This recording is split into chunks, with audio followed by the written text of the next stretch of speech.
శ్రీకాళహస్తీశ్వరుడి సన్నిధి మరింత శోభాయమానం కానుంది. ఆలయ అభివృద్ధికి ప్రత్యేక ప్రణాళిక సిద్ధమైంది. భక్తులకు మరిన్ని మెరుగైన సౌకర్యాలు అందుబాటులోకి రానున్నాయి. ప్రసిద్ధ పుణ్యక్షేత్రం శ్రీకాళహస్తీశ్వరుడి ఆలయం రూపురేఖలు మారిపోనున్నాయి. కేంద్ర ప్రభుత్వ ప్రసాద్ తీర్థయాత్రల పునరుజ్జీవం పథకం కింద 114 కోట్లతో శ్రీకాళహస్తి ఆలయాభివృద్ధిని చేపట్టనున్నారు. ఇప్పటికే ఏపీలోని అమరావతి, శ్రీశైలం, అన్నవరం ఆలయాలకు ఈ పథకం కింద కేంద్రం నిధులు కేటాయించింది. అదే జాబితాలో శ్రీకాళహస్తిని చేర్చాలని నిర్ణయించడంతో అధికారులు సమగ్ర ప్రణాళికలు సిద్ధం చేసి నివేదికలు అందించారు. స్వామి దర్శనానికి నిత్యం వేలాది మంది భక్తులు వస్తూ ఉంటారు. అయితే దర్శనం తర్వాత కొంతసేపు బస చేసేందుకు, ఆహ్లాదకరంగా గడిపేందుకు తగిన వసతులు, ఉద్యానవనాలు లేవు. దీంతో స్వామివారి దర్శనం పూర్తయిన వెంటనే తిరుగు ప్రయాణం అవుతున్నారు. దీంతో ఆ దిశగా సౌకర్యాలు కల్పించబోతోంది ప్రభుత్వం. ఇక కైలాసగిరుల రమణీయతను వీక్షించేలా రోప్వే ఏర్పాటు చేయడం ఈ ప్రాజెక్టులో ప్రధాన ఆకర్షణ.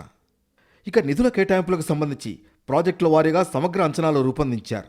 రోప్వే, ప్రత్యేక కళా ప్రాంగణం, అత్యాధునిక లైటింగ్ వ్యవస్థ, అదనపు క్యూలైన్లు, రాతితో మహాప్రాకారం నిర్మాణం, భక్తుల వసతి సముదాయం, స్వర్ణముఖి నదీ తీర అభివృద్ధి, గ్రానైట్ ఫ్లోరింగ్ వంటివి ఏర్పాటు చేయనున్నారు. ఈ అభివృద్ధి పనులు పూర్తయితే శ్రీకాళహస్తి రూపురేఖలు పూర్తిగా మారిపోనున్నాయి. భక్తులకు క్యూలైన్లలో ఎలాంటి ఇబ్బందులు లేకుండా వేగంగా దర్శనం లభించడంతో పాటు బస చేసేందుకు మెరుగైన వసతులు అందుబాటులోకి వస్తాయి. కైలాసగిరులపై రోప్వే, స్వర్ణముఖి తీరం సుందరీకరణ పర్యాటకులను విశేషంగా ఆకట్టుకోనున్నాయి. స్థానికంగా పర్యాటక రంగం పుంజుకోవడంతో పాటు వ్యాపార, ఉపాధి అవకాశాలు కూడా పెరిగే అవకాశం ఉంది.